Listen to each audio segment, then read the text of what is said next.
大家好，這一段要跟大家說明字幕編輯修改工具 IC 的下載及安裝，就是這個軟體的下載及安裝，簡稱 SE。這一段是用 5.0 的新版，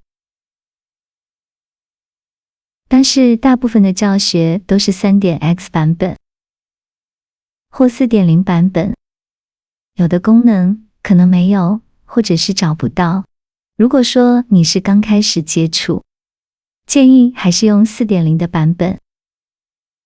意思就是跟大家說，你要用新版本，是要接觸 SE 一段時間再換。如果你才剛開始使用，建議還是用 4.0 版本，因為大部分你看到的教學都是 3.x 版本或 4.0 版本。你在操作的時候，可以跟這一些的教學做一樣的操作。這一段視頻是跟大家講這個部分，因為下載及安裝是蠻容易的，只是跟大家講一下關於教學文章，你要跟裡面的操作做一樣的操作，建議還是用 4.0 的版本。點擊這個下載連結，點擊這個連結，可以看一下這張圖片，右側這邊的 Releases， 點擊這邊的 4.0 版本，就可以到下載的頁面。最新的開發版則是點擊這一個，此篇用 5.0 版本則是點擊這一個。如果你要看懂該頁面是什麼意思，滑鼠右鍵翻譯成中文，展開 Assets， 找到 Windows X64 位元，點擊它下載。這一個是攜帶版，或者是叫做免安裝版。在文件裡面建立一個 Subtitle Edit Portable 資料夾，然後剛才下載 ZIP 壓縮檔放到該資料夾裡面。關於7-zip 怎麼解壓縮，因為這個功能常常用到，大家可以參考這裡面的教學。滑鼠右鍵開啟檔案，用7-zip 解壓縮，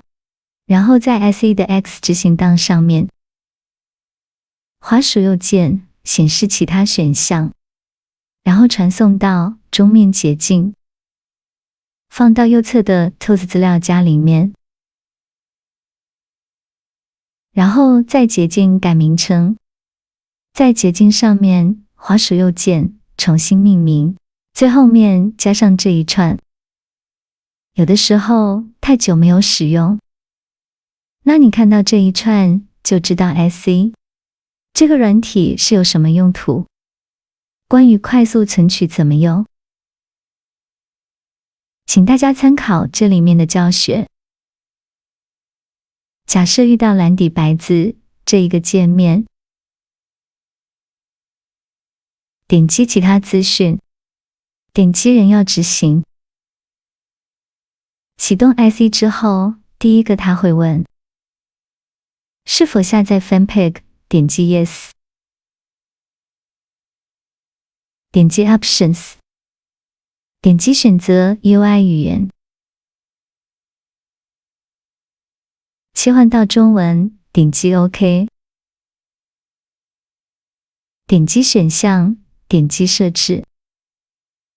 左側切換到外觀，將圖標主題切換到 Classic， 點擊應用，點擊確定。